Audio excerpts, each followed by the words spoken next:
Back to my channel Shanvi two wheeler learning school. दोस्तों फिर मैं आ गया हूँ एक नई वीडियो के साथ। और सुबह मैंने भैया को कराया था right side U turn practice and left side U turn practice.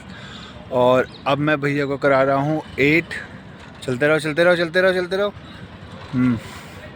8। तो 8 मैंने बना के दिया भैया को। और भैया को मैंने ये बोला कि आप इसी लाइनों के आसपास आप चलाते रहो, कंटिन्यू चलाते रहो कम से कम 1 घंटे तक। तो तब जाके आपको कुछ चीज़ें समझ में आनी शुरू होगी, कितना हैंडलिंग करना है, कितना उसे कंट्रोल करना है, ये चीज़ें।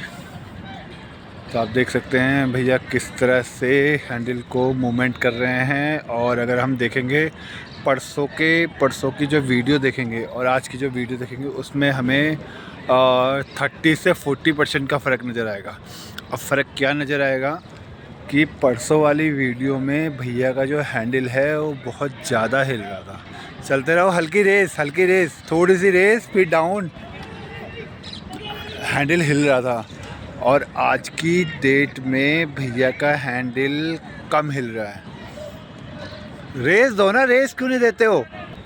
तो भैया को मैंने ये समझाया कि क्लच एकदम नहीं छोड़ना है, धीरे करके छोड़ना है। और जब आपका हैंडल सीधा होगा तब आपको रेस देनी है। जब आपका जब आपकी गाड़ी मूवमेंट के लिए हो रही है तो आपको क्लच दबाना है, ये मूवमेंट करना है। और क्लच का पॉइंट आपको धीरे धीरे छोड़ना है। भैया की एक आदत है कि भैया एकदम छोड़ के चलते हैं। और कहीं से अगर रेस बढ़ गई ना गलती से तो बहुत तेज़ भागेगी गाड़ी। तब वो भैया ढूंढते रह जाएंगे कि ब्रेक कहाँ पे है और मुझे रोकनी कैसे है। ये बहुत गंदी आदत होती है, इस आदत को चेंज करनी पड़ेगी उनको आगे लाइफ में चलाते हुए। ये बहुत बड़ा रिस्क होता है।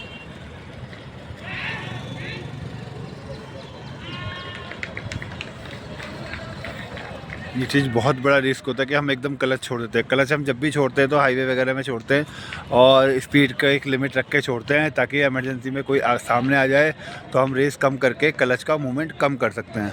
लेकिन स्टार्टिंग में क्या होता है, जैसे हम रेस दे रहे हैं तो पहले हम क्लच छोड़ रहे हैं हल्का सा, जब गाड़ी चलने लग रही है तब हम रेस दे रहे हैं, तब वो चलेगी।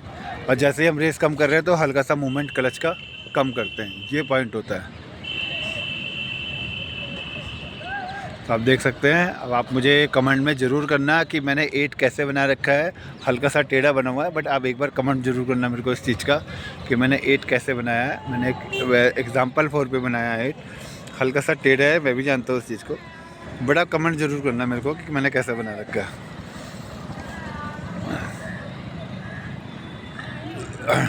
इसी तरह से 8 बनाया जाता है। इसके साथ में एक लाइन और बनाई जाती है और इसी के और दूसरी लाइन जो बनेगी उसके साथ में, यानी कि उस दोनों के गैप में जो लाइन होगी उसी के अंदर अंदर आपको चलाना होता है।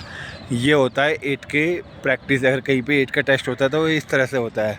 आपने यूट्यूब पे वीडियो पे देखा होगा, ये चीज़ होता है। बट उसके लिए पहले हमें ये चीज़ आनी चाहिए, फिर हम इसी के साथ में दूसरी लाइन बना सकते हैं, खुद ही बना सकते हैं इसके साथ में दूसरी लाइन गैप करके। या तो अंदर देखो, सर्कल हमारे 2 तरह के बनते हैं, एक छोटा बनता है एक बड़ा बनता है। तो पहले हम बड़ा बनाते हैं, बड़ा करते करते उसमें एक बीच में एक छोटा पॉइंट कुछ डिस्टेंस से लेकर छोटा कर देते हैं। तो वो बहाने 2 सर्कल बन गए, एक बड़ा एक छोटा। उसी के बीच में हम एडजस्ट करते रहते हैं ताकि हमारा सर्कल एडजस्ट बनता रहे, बिल्कुल एक्यूरेट बने। तो वही चीज़ 8 में भी होता है। अगर हम 8 करेंगे तो इसमें भी हम वही चीज़ करेंगे, दोनों चीज़ें। तो अभी फ़िलहाल मैं सिंगल में ही करवा रहा हूँ भैया को। मैं ज़्यादातर सिंगल में ही कराता हूँ, डबल में नहीं कराता हूँ।